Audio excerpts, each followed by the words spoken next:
What is this series called? Rekindling the Reformation. The time for silence is past. The time to speak has come.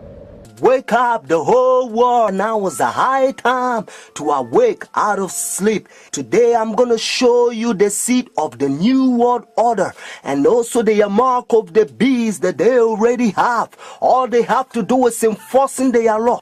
The whole thing is tied with religion. That's why Revelation chapter 13 verse 17, the Bible says no one come by yourself. Notice. It's a great honor for me.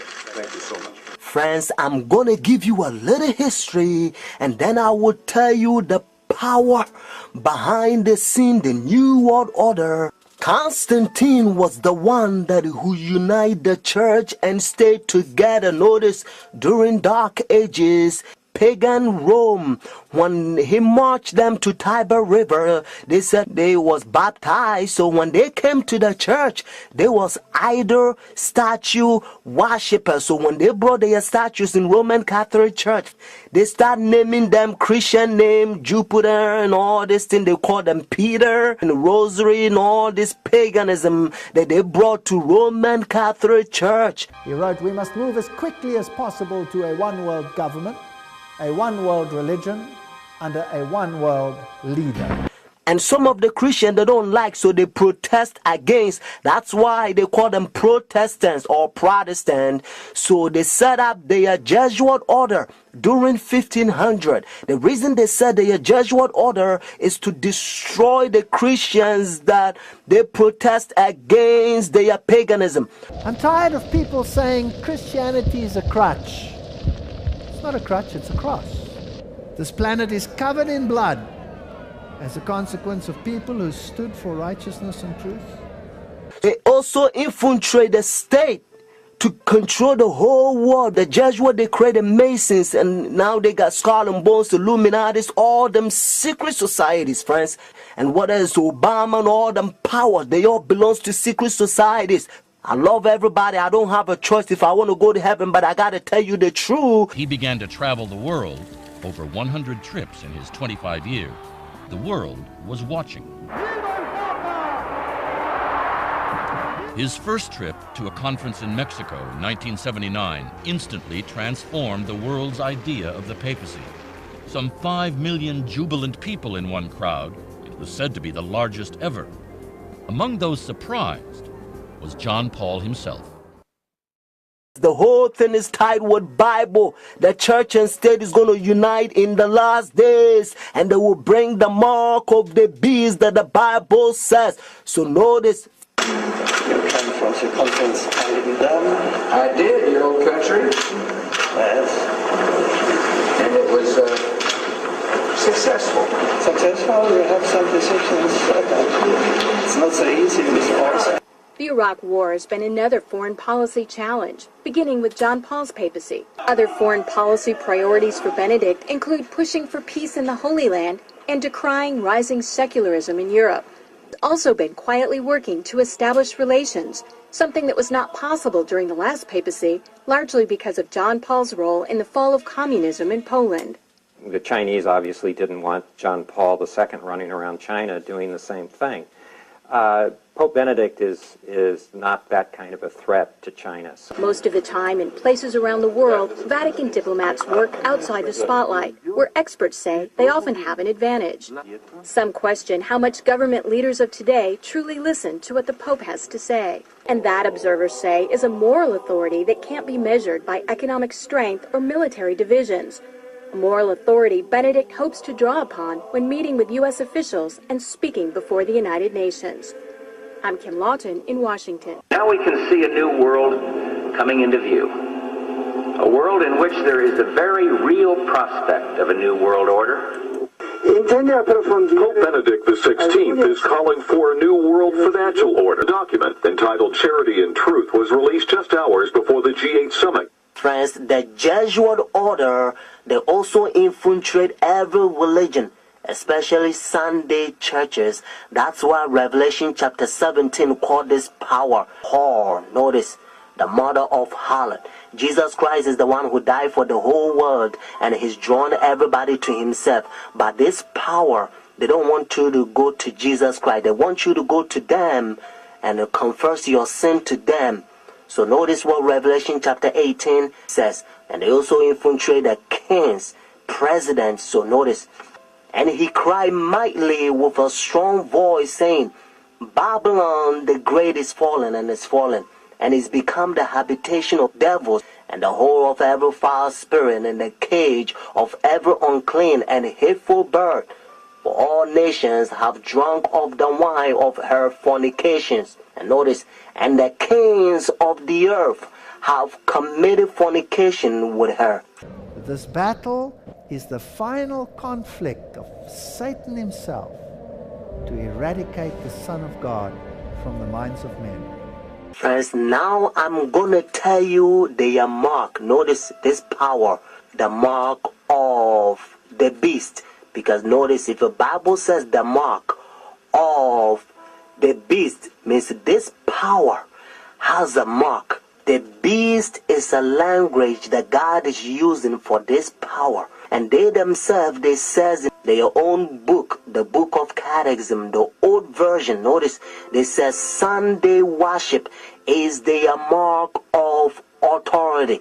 The new version, they don't use the word authority, but at least, thank God, they still admit it. Even the new version of Catechism, they still says they changed the Sabbath from Saturday to Sunday. Friends, the mark of the beast is now worldly speculations that sometimes you hear. Some people says, well, it's computer chip. Unfortunately, you don't find in the Bible. And some people says, it's 666. But according to Revelation 13 verse 18, actually 666 help you to find the beast. What I mean is to identify the beast. But the Bible says the mark. The reason why I repeat and I kind of stretch it because I don't want you to miss it. It's a deception. Notice the mark of the beast. It's clear. It means the power, the beast has a mark to change the Sabbath from Saturday to Sunday. But unfortunately, Sunday churches, they adopt sun worship day for so many years. They don't want to get rid of it. But actually, it's a pagan sun worship day, Sunday worship. Look, even the spellings, you'll find out. Matter of fact, if you look at your calendar, Sunday is always begin as the first day of the week. Unfortunately, they will skip, and some people, they don't know, they will count Monday as the first day of the week, because according to Revelation chapter 12 verse 9, the devil will deceive the whole world. So it's a deception. So the devil, he's in the process blinding the people, including the Christendom. Friends, if you go to church Sunday, notice the first day church, now you don't have the mark of the beast according to Revelation 14 and 13 unless the law is enforced.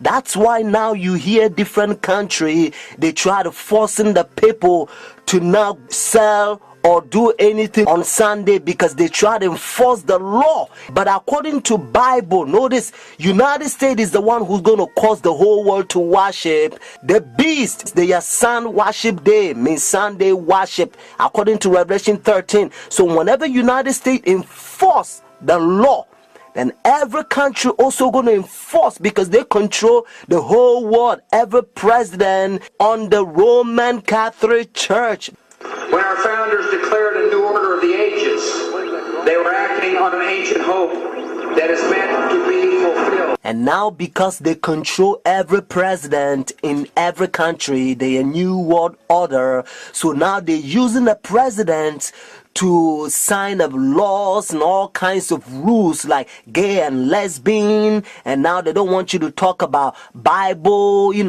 If you go to work, they don't want you to talk about Christ because, they say it's offended. They try to put the whole world in darkness. They don't want people to know the truth, just like what they did in dark ages. They remove Bible from people and they put people in darkness so that they can control them. That's what they're doing again. Notice what Bible says in Romans chapter 13, verse 11 to 12. And do this knowing the time that now is a high time to awake out of sleep. Now our salvation is nearer than when we first believed. The night is far spent, the day is at hand. Therefore let us cast off the work of darkness and let us put on the armor of light. The time you have spent to study Bible a year, now you have to do it couple months. It's time to pray more and talk less. Friends, Jesus Christ is coming for the church without spot. It was idol statue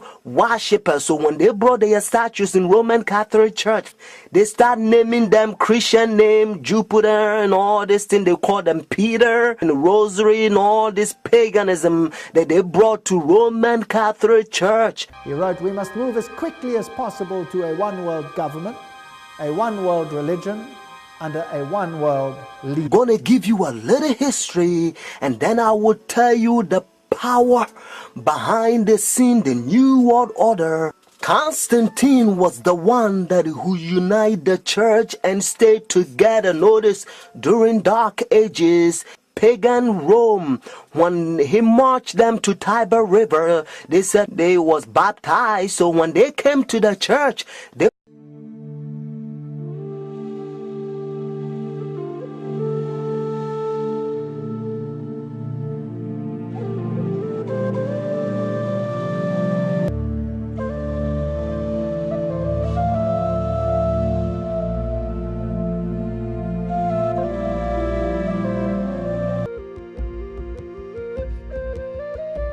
awake out of sleep. Today I'm going to show you the seed of the New World Order and also the mark of the beast that they already have. All they have to do is enforcing their law. The whole thing is tied with religion. That's why Revelation chapter 13 verse 17, the Bible says no one can buy or sell. Notice. It's a great honor for me. Thank you so much. Friends,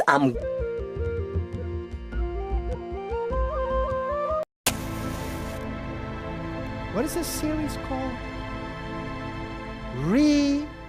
Rekindling the Reformation. The time for silence is past. The time to speak has come.